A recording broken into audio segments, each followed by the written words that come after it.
कृष्ण शरणम मम। ध्यान रखने से उसका मतलब कि अदालत में साथ जाना। वह वकील को तो 307 रुपये देगा और ठाकुर जी को 11 रुपये में ही समझा देना चाहता है। भगवान कहते हैं कि मैं तो सब कुछ देखता जानता और समझता हूँ। मैं तो तुम्हारे दादा का भी दादा हूँ। लक्ष्मी जी जब भगवान से पूछती हैं कि आप अपने भक्तों को दर्शन क्यों नहीं देते हैं, तब भगवान कहते हैं कि वह दाता बदले में क्या लेना चाहता है वह भी तो देखो। भगवान को तुम अपना मन, अपनी बुद्धि, अपना हृदय अर्पित करो। भीष्म पितामह स्तुति करते हैं कि हे भगवान, केवल एक बार मुझसे कहो कि मैं तुम्हारा हूँ। भक्ति ही मृत्यु को सुधारती है, सार्थक करती है। ज्ञान पर भरोसा मत रखो। आत्मा शरीर से अलग है यह तो सब मानते हैं, परंतु इसका अनुभव सबको नहीं होता। दुख होता है तब मन में देहाध्यास होता है। देहावसान के समय 20 करोड़ बिच्छुओं के डंक सी वेदना होती है। भक्ति मृत्यु को सुधारती है। कई बार ज्ञान मृत्यु को बिगाड़ता है। भीष्म पितामह ज्ञान पर भरोसा नहीं रखते थे। वे भगवान की शरण में गए। वे भगवान से कहते हैं कि मैं आपकी शरण में आया हूँ। वे ऐसा नहीं कहते कि वे ब्रह्म रूप है। वे तो कहते हैं कि मैं आपका हूँ, आपकी शरण में आया हूँ। भगवान उन्हें कुछ उलाहना देते हैं। वे कहते हैं कि मैं आपको अपना कैसे मानूं? आपने तो अर्जुन पर भी बाण चलाए हैं। अपने भक्त पर चलाए गए बाणों को मैं कैसे भूलूं? भीष्म जी कहते हैं कि यह सारा जग जानता है कि पांडवों पर मेरा कितना प्रेम है, और आप भी तो यह जानते ही हैं। युद्ध में मेरा शरीर कौरवों के पक्ष में था, किंतु मेरा मन तो पांडवों के ही पक्ष में था। पांडवों पर मैं बाण तो चलाता था, पर मन से मैं यही चाह रहा था कि विजय पांडवों को ही मिले। जयोस्तु पांडुपुत्राणाम, ऐसा बोलकर ही मैं बाण छोड़ता था। कृष्ण कहते हैं कि फिर भी आप शरीर से तो पांडवों के पक्ष में नहीं थे। आपने कौरवों के पक्ष में रहकर मेरे पांडवों के साथ युद्ध किया है। आप जब मन से पांडवों के साथ थे तो फिर तन से भी पांडवों के साथ क्यों न रहे? भीष्म पितामह कहते हैं कि प्रभो, मैं उस समय आपके दर्शन करना चाहता था। आप अर्जुन के रथ पर थे। मैंने सोचा कि यदि मैं पांडवों के पक्ष में रहूंगा तो सामने से आपके दर्शन कैसे कर सकूंगा। आपका सतत दर्शन करते रहने के लिए ही मैं पांडवों के विरुद्ध कौरवों के पक्ष में जा मिला। पांडवों के पक्ष से लड़ता तो आपके दर्शन में अच्छी तरह नहीं कर पाता। भीष्म जी स्तुति करते हैं। त्रिभुवन कमन तमाल वर्ण रवि कर गौ रवराम्बरम दधान वपूरलक कुलावृता नाब्ज विजय सखे रतिरस्तु मेनवधा। कृष्ण शरणम मम। जिसका शरीर त्रिभुवन सुंदर और नील कमल जैसा है, नील वर्ण है, जिसके तन पर सूर्य किरण सा श्रेष्ठ पीतांबर सुशोभित है और मुख पर कमल के समान उलझी हुई लटें बिखरी हुई हैं, ऐसे अर्जुन सखा श्री कृष्ण में मेरी निष्कपट प्रीति हो। पार्थ सखे रतिर्मामस्तु, ऐसा रूप स्वरूपवान पार्थ सारथी को रोज अपने सन्मुख रखो। इंद्रियों के घोड़े को भगवान को सौंप दो। शरीर रथ है, इंद्रियां घोड़े हैं। अपने निष्काम बुद्धि और मन आपको अर्पित करता हूँ। मति रूप कल्पिता वितृष्णा, मन तो केवल भगवान को ही देने की वस्तु है। फिर भी जगत में कोई स्त्री को मन देता है तो कोई पुरुष को। भगवान तो कहते हैं तुम अपना धन आदि नहीं किंतु मन ही मुझे दो। भगवान कृष्ण सोचने लगे कि वयोवृद्ध भीष्म पितामह बहुत समझदार हैं, कितना मीठा बोलते हैं। यह जीव जब ठाकुर जी को कुछ अर्पण करता है तो उन्हें बड़ा संकोच होता है। भगवान आगे सोचते हैं कि युद्ध के समय की भीष्म पितामह की विलक्षण मूर्ति मुझे याद आती है। उनके मुख पर बिखरी लटें घोड़ों के पांव से उड़ती हुई धूल से मटमैली हो रही थी और मुख पर पसीने की छोटी छोटी बूंदें झलक रही थी। सुंदर कवचधारी कृष्ण के प्रति मेरा शरीर, अंतकरण और आत्मा समर्पित हो जाए। प्रभु से प्रार्थना करो कि मेरे शरीर रथ पर आप विराजें। मेरे शरीर रथ पर द्वारकाधीश विराजे हैं, ऐसा भाव मन में करो। मेरे इंद्रिय रूपी घोड़े अंकुश में न रहे तो प्रभु उनको तुम अंकुशित कर देना। मैंने धुरा आपके हाथ में रख दी है, मेरी इंद्रियों को वश में रखना। मेरा रथ सकुशल पार कर दो। प्रभु की शरण ग्रहण करने वाले का ही मरण सुधरता है। हे नाथ, जगत में आपने मेरी प्रतिष्ठा कितनी बढ़ा दी। मुझे कितना सम्मान दिया। मेरी प्रतिज्ञा रखने के लिए आपने अपनी प्रतिज्ञा तोड़ दी। स्वनिगम अपहाय मत प्रतिज्ञामृत धी श्री कृष्ण ने महाभारत के युद्ध में कोई भी अस्त्र शस्त्र धारण न करने की प्रतिज्ञा की थी। भीष्म ने कहा कि मैं तो गंगा पुत्र हूँ, मैं तो ऐसा युद्ध करूंगा कि कृष्ण को अस्त्र शस्त्र धारण करने ही पड़ेंगे। मैं उनसे हथियार चलवा कर ही रहूंगा। भीष्म के बाणों से अर्जुन मूर्छित हो गया, फिर भी वे बाण वर्षा करते रहे। कृष्ण ने सोचा कि यदि भीष्म बाण चलाते रहेंगे तो मेरे अर्जुन की मृत्यु हो जाएगी, महाअनर्थ होगा, मेरी प्रतिज्ञा चाहे टूट जाए। भगवान रथ से कूद पड़े। सिंह की भांति दहाड़ते हुए वे रथ चक्र लेकर भीष्म की ओर दौड़ पड़े। भीष्म ने उसी समय कृष्ण को नमस्कार किया और भगवान की जय जयकार किया। भक्तों की प्रतिज्ञा पूरी करने के लिए भगवान अपनी प्रतिज्ञा को तोड़ देते हैं। ठाकुर जी की यह भी एक लीला है। भगवान भक्तों का पूरा पूरा सम्मान करते हैं। वे मानते हैं कि चाहे मेरी पराजय हो पर भक्तों की विजय ही होनी चाहिए। श्री कृष्ण शरणम मम। भीष्म कहते हैं कि मेरी और कृष्ण दोनों की प्रतिज्ञा पूरी हुई। उस समय भगवान के दो रूप मैं एक साथ देख रहा था। एक स्वरूप रथ पर विराजित था और दूसरा रथ से कूदकर चक्र लेकर दौड़ रहा था।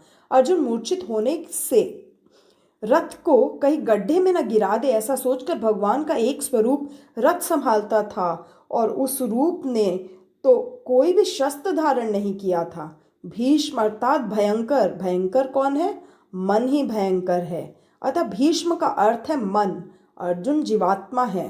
मन आवेश युक्त होने पर संकल्प विकल्प बहुत करता है। मन ही संकल्प विकल्प के बाणों की बौछार करता है। अतः जीव रूपी अर्जुन घायल होता है और मूर्छित हो जाता है। ईश्वर जब मन को मारने लगते हैं तभी वह अंकुशित होता है। भगवान मन को सुदर्शन चक्र से मारने जाते हैं तब कहीं मन शांत होता है। जीवात्मा जब परमात्मा की शरण में जाता है तो मन को वे शांत करते हैं। मन संकल्प विकल्प करना छोड़ दे तो यह मन आत्म रूप में तदाकार हो जाता है। तभी जीवन को भी शांति मिलती है। जो स्तुति भीष्म जी ने की थी वह अनुपम है। वह स्तुति कंठस्थ करने योग्य है। इसे भीष्म स्वतराज स्तोत्र भी कहते हैं। इसके बाद भीष्म ने उत्तरायण में देह को छोड़ दिया। भीष्माचार्य भगवत स्वरूप में तदाकार हो गए, वे कृतार्थ हो गए। उत्तरायण में मृत्यु का अर्थ है ज्ञान की अथवा भक्ति की उत्तरावस्था में परिपक्व दशा में मृत्यु। कई पापी लोग भी वैसे तो उत्तरायण काल में मरते हैं फिर भी उनको सद्गति नहीं मिलती, और कई योगी जन दक्षिणायन में मरते हैं फिर भी उनकी दुर्गति नहीं होती। दक्षिण दिशा में यमपुरी है, नरक लोक है। नरक लोक का अर्थ है अंधकार। जिन्हें परमात्मा के स्वरूप का ज्ञान नहीं, जिन्होंने परमात्मा का अनुभव नहीं किया है और वैसे ही मर जाते हैं, उनकी मृत्यु दक्षिणायन कहलाती है। संतों का जन्म तो हमारी ही भांति साधारण होता है किंतु उनकी मृत्यु मंगलमय होती है। भीष्म महाज्ञानी थे फिर भी प्रभु प्रेम में तन्मय होकर मरे थे। यह बात हमें बतलाती है कि भक्ति ही श्रेष्ठ है। साधन भक्ति करते करते ही साध्य भक्ति सिद्ध होती है। जिसकी मृत्यु के समय देवगण बाजे बजाते हैं उसकी मृत्यु ही कृतार्थ जानो। भीष्म के प्रयाण के समय देवों ने ऐसा ही किया था। ऐसा काम जग में करो कि जब तुम आए जग में तो वह हंसा तुम रोए। ऐसी करनी कर चलो तुम हंसो जग रोए। मानव जीवन की अंतिम परीक्षा उसकी मृत्यु ही है। जिसका जीवन सुंदर होगा उसकी मृत्यु मंगलमय होगी। जिसका मरण बिगड़ा उसका जीवन भी व्यर्थ रहा। मरण तब सुधरता है जब मानव प्रत्येक क्षण को सुधारता चलता है, जिसको समय के मूल्य का भान होता है। श्री कृष्ण शरणम मम। विगत संपत्ति फिर प्राप्त हो सकती है किंतु विगत समय फिर कभी नहीं मिलता। प्रत्येक क्षण को जो सदुपयोग करेगा उसी की मृत्यु मांगलिक होगी। कण कण का सदुपयोग करो और क्षण क्षण का भी। एक भी कण का और एक भी क्षण का दुरुपयोग न करो। कण का जो दुरुपयोग करता है वह दरिद्र बनता है और क्षण को व्यर्थ खर्चने वाले का जीवन बिगड़ता है। प्रतिदिन संयम को बढ़ाओ। प्रतिपल जो ईश्वर का स्मरण करता है उसकी मृत्यु भी सुधरती है। भीष्म आजीवन संयमी रहे थे। संयम बढ़ाकर प्रभु के सतत स्मरण की आदत होने से मरण सुधरेगा।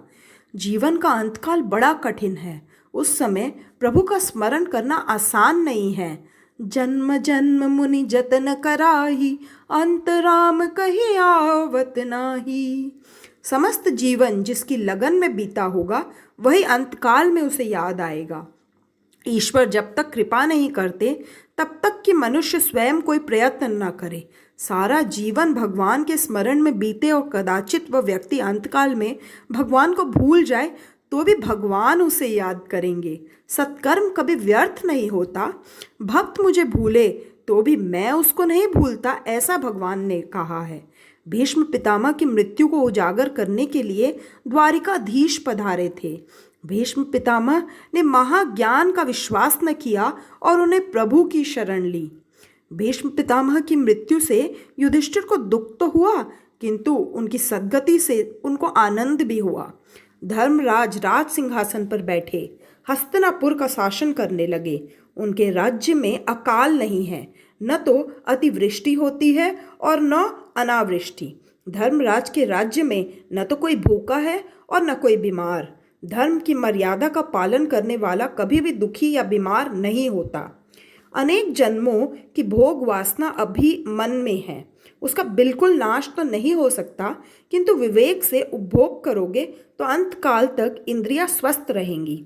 धर्म की मर्यादा में रहकर मनुष्य अर्थ और काम का उपभोग करेगा तो वह दुखी नहीं होगा। संयम और सदाचार नहीं बढ़े तो धन संपत्ति भी आनंद नहीं दे सकेगी। सूत जी सावधान करते हैं, धर्मराज के राज्य में धर्म की भी शिक्षा दी जाती थी। आरोग्यम भास्करात इच्छेत, मोक्षम इच्छेत जनार्दनात्। सूर्य नारायण प्रत्यक्ष भगवान है और बाकी सभी देव भावना से सिद्धि देते हैं। सूर्य नारायण का प्रत्यक्ष दर्शन होता है। उनके दर्शन के लिए भावना की वैसी कोई आवश्यकता नहीं है। इसी प्रत्यक्ष देव की आराधना करो। धर्मराज भी सूर्य नारायण की उपासना करते थे। श्री कृष्ण शरणम मम। सूर्य नारायण की आराधना किए बिना बुद्धि शुद्ध नहीं होती। ज़्यादा नहीं तो कम से कम रोज 12 सूर्य नमस्कार करो। मेरे सूर्य नारायण और श्री कृष्ण एक ही हैं। कृष्ण ही सूर्य नारायण हैं। श्री कृष्ण भगवान ने स्वयं ही गीता में कहा है कि ज्योतिषाम आदित्यो। इस सूर्य नारायण की उपासना का क्रम कहा गया है। उनकी उपासना करने वाला कभी दरिद्र नहीं बनता। महाभारत के वन पर्व में एक कथा है। युधिष्ठिर सूर्य नारायण की उपासना करते थे। वन में सूर्यदेव ने उनको एक अक्षय पात्र दिया। राम को भी सूर्य ने शक्ति दी थी और उसी शक्ति से उन्होंने रावण को मारा। राम ने भी यही आदर्श सामने रखा है कि मैं स्वयं ईश्वर हूँ, फिर भी सूर्य नारायण की उपासना करता हूँ। धर्म के साथ नीति का विवाह अर्थात संबंध न हो तब तक नीति विधवा जैसी ही है और बिना नीति के धर्म विधुर है। अर्थोपार्जन वैसे तो धर्म है, परंतु वह धर्मानुकूल होना चाहिए। धर्मराज के पवित्र राज्य में किसी के भी घर में कोई क्लेश न था। पुत्र माता पिता की आज्ञा का पालन करता था। उस समय राजा धर्मनिष्ठ होने के कारण प्रजा भी धर्मनिष्ठ थी। युधिष्ठिर का राज तिलक करके श्री कृष्ण द्वारिका गए। वहां की जनता ने रथ यात्रा का दर्शन किया। रथ में विराजित द्वारिकाधीश के रोज दर्शन करो। उनके हाथों में शंख, चक्र, गदा और पद्म है। रथ सोने का है। एक झांकी सी करे तो हमारा हृदय पिघलेगा। इस शरीर रथ में श्री कृष्ण की झांकी करो। हृदय में सिंहासन पर बिठाकर भक्तजन प्रभु का दर्शन करते हैं। ज्ञानीजन समाधि की अवस्था में ललाट में ब्रह्म दर्शन करते हैं। द्वारिकाधीश ने द्वारिका में प्रवेश किया। नगरजन कहते हैं कि आपकी कृपा से वैसे तो सब ठीक था, एकमात्र दुख यही था कि आपका दर्शन नहीं कर सकते थे। सभी को कृष्ण दर्शन की आतुरता है। भगवान ने अनेक रूप धारण किए और 16,000 रानियों के साथ राजप्रासाद में प्रवेश किया। भगवान वाणी चतुर है। सभी रानियों से कहते हैं कि मैं तेरे ही घर में पहले आया हूँ। दूसरे दिन रानियों के बीच प्रेम कलह हुआ। भगवान की यह दिव्य लीला है। उस समय कामदेव लड़ने आया। रासलीला में कामदेव पराजित हुआ था, फिर भी उसे मन में असंतोष रह गया था कि उस समय तो कृष्ण बालक ही थे। उस समय मैं हारा था, वह कोई अचरज की बात नहीं है। कामदेव ने श्री कृष्ण से कहा कि जब सुंदर युवतियां आपकी सेवा कर रही हो, उसी समय मुझे झगड़ना है। सुंदर प्रेमल भाव भाव से रानियों ने श्री कृष्ण को प्रसन्न करने का प्रयत्न किया, किंतु श्री कृष्ण तो अजय ही रहे।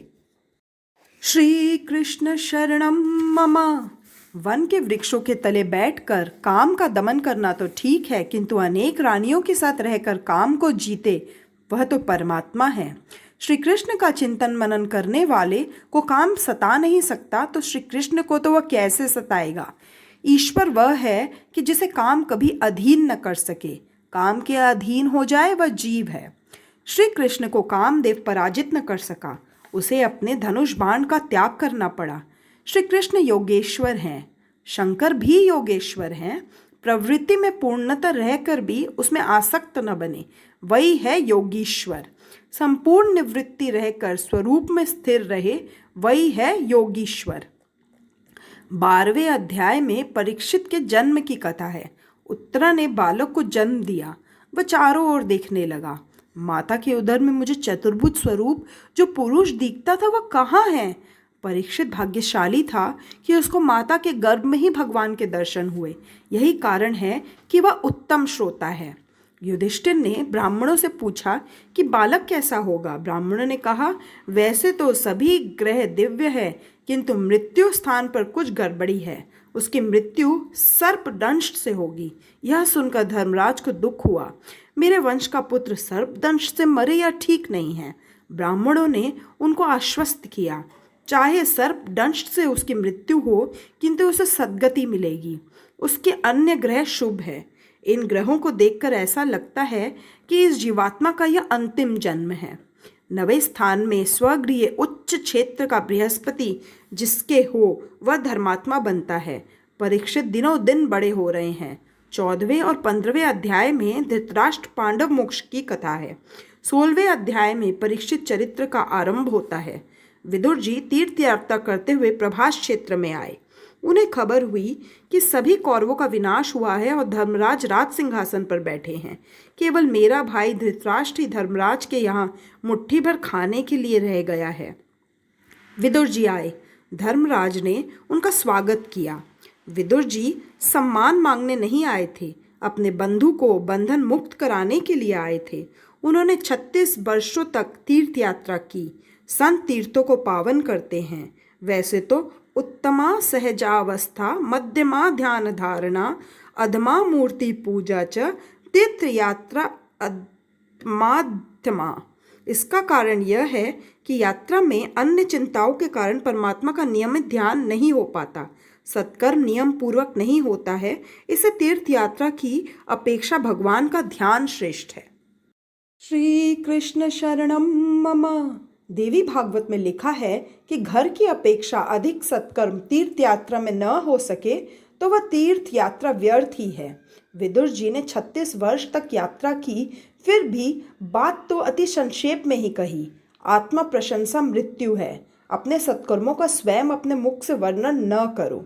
विदुर जी ने 36 वर्ष की यात्रा का 36 शब्दों में ही वर्णन किया है। आजकल तो लोग हमने इतनी यात्रा की ऐसी बातें बार बार करते हैं। अपने हाथ से जो भी पुण्य कार्य हो उसे भूल जाओ और जो पाप हो उसे याद रखो। सुखी होने का यह मार्ग है। किंतु मनुष्य पुण्य को तो याद रखता है, किंतु पाप को भूल जाता है। युवावस्था में जिसने बहुत पाप किए हों उसे वृद्धावस्था में नींद नहीं आती। मध्य रात्रि के समय विदुर जी धृतराष्ट्र के पास गए। वे जाग ही रहे थे। विदुर जी ने पूछा कि नींद नहीं आ रही है क्या? जिस भीम को तुमने विष भरे लड्डू खिलाए उसी के घर में तुम अब मीठे लड्डू खा रहे हो। धिक्कार है तुम्हें।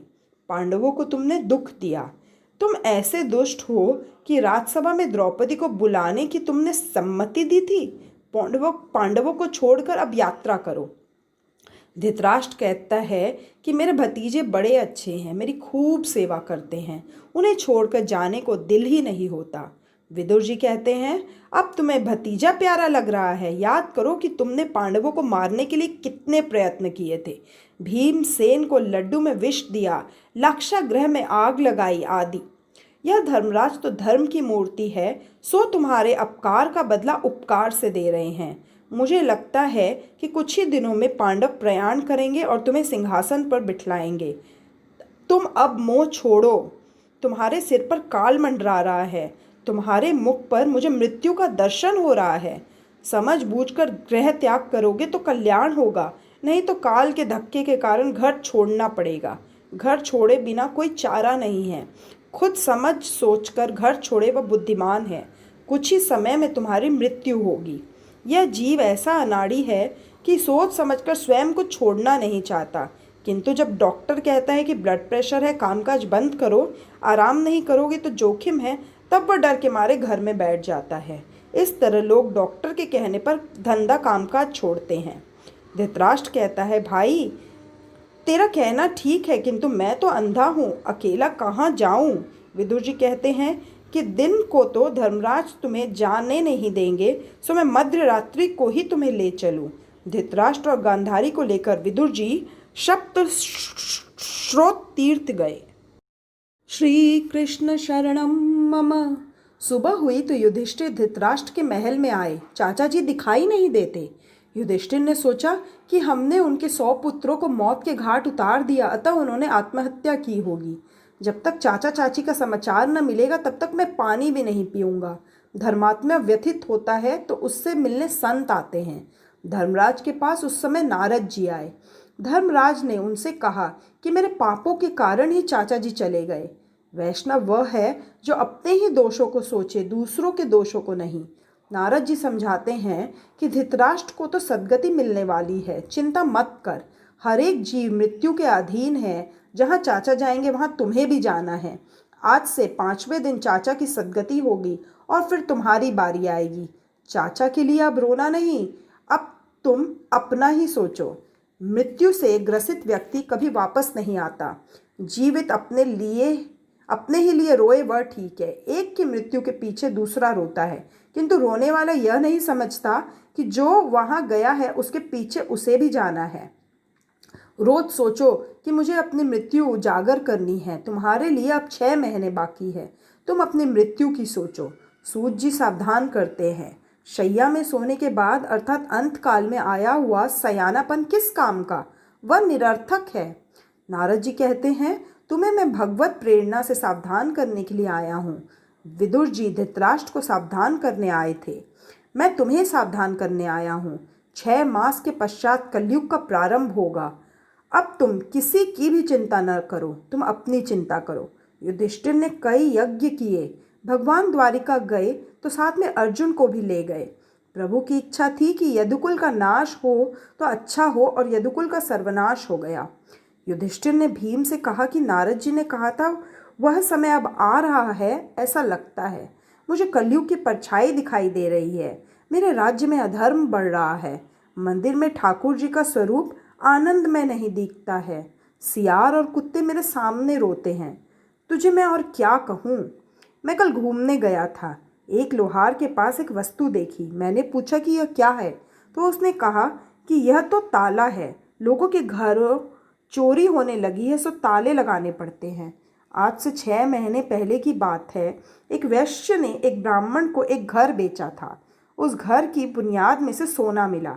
ब्राह्मण वह सोना लेकर सेठ के पास गया। सेठ धर्मनिष्ठ था। उसने कहा कि मैंने तो मकान तुम्हें बेच दिया था, सो उसमें से जो कुछ भी मिला वह सब तुम्हारा ही है। श्री कृष्ण शरणम मम। ब्राह्मण ने कहा कि उस संपत्ति पर उसका कोई अधिकार नहीं है। मेरे राज्य की जनता कितनी धर्मनिष्ठ थी। उसी समय मैंने कहा था कि 6 महीने में ही इन दोनों का मन कलुषित हो जाएगा। वैसा ही हुआ। कल वे दोनों मेरे पास आए थे और धन पर अपना अपना अधिकार जता रहे थे, और अपने साथ एक एक वकील भी लेते आए थे। लगता है कि मेरे पवित्र राज्य में कली का प्रवेश अब तो हो ही गया है। कली अर्थात कलह का रूप। जिसके घर में कृष्ण कीर्तन, कृष्ण की कथा होती है, वहाँ कली नहीं जा सकता। अर्जुन अब तक आया नहीं था और भीमसेन तथा धर्मराज वैसी बातें कर रहे थे। इतने में अर्जुन भी आ गया। उसके मुख पर तेज का आभास मात्र भी नहीं दिखता था। युधिष्ठिर ने उससे पूछा कि तेज कहाँ गया? अर्जुन, तूने द्वार आए हुए अतिथि का सत्कार किए बिना ही तो कहीं भोजन नहीं कर लिया है ना? अतिथि भगवान का स्वरूप है।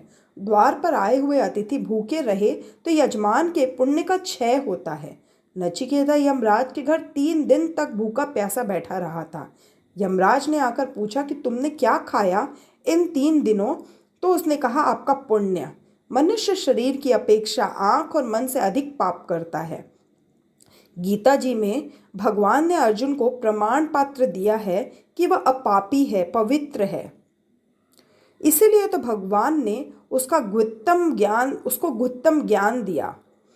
हर एक बार रात के समय उर्वशी अर्जुन से मिलने आई। अर्जुन ने उसका मुख तक न देखा। उसने उर्वशी से कहा कि माता जी, मैं तो भरत खंड का वासी हूँ। मेरे लिए परस्त्री माता समान है। एकांत में जो काम को पराजित करे वही वीर है। मुझे पूरा भरोसा है कि परस्त्री गमन का पाप अर्जुन नहीं कर सकता। फिर भी वह आज निस्तेज क्यों है? मुझे तो यह लक्षण कलयुग के ही लगते हैं। धर्मराज अर्जुन से पूछते हैं, तेरे आत्मस्वरूप परमात्मा श्री कृष्ण कुशल तो है ना? वे द्वारिका में ही है क्या? अर्जुन ने कहा, क्या बताऊं भाई, मेरे प्रभु ने मेरा त्याग किया है। जिन्होंने लाक्षागृह से हमें बचाया था वे अब तो स्वधाम पधारे हैं। प्रभु मुझे अंतकाल में साथ नहीं ले गए। उन्होंने मुझसे कहा कि तू जब मेरे साथ आया ही नहीं था तो फिर मैं तुझे अपने साथ कैसे ले जा सकता हूँ? मैंने तुझे गीता शास्त्र का जो ज्ञान दिया है वही तेरी रक्षा करेगा। बड़े भैया, आज तक मैं कभी हारा नहीं था, किंतु कृष्ण विरह से व्याकुल हुआ मैं आज द्वारिका से लौट रहा था तो रास्ते में काबा लोगों ने मुझे लूट लिया।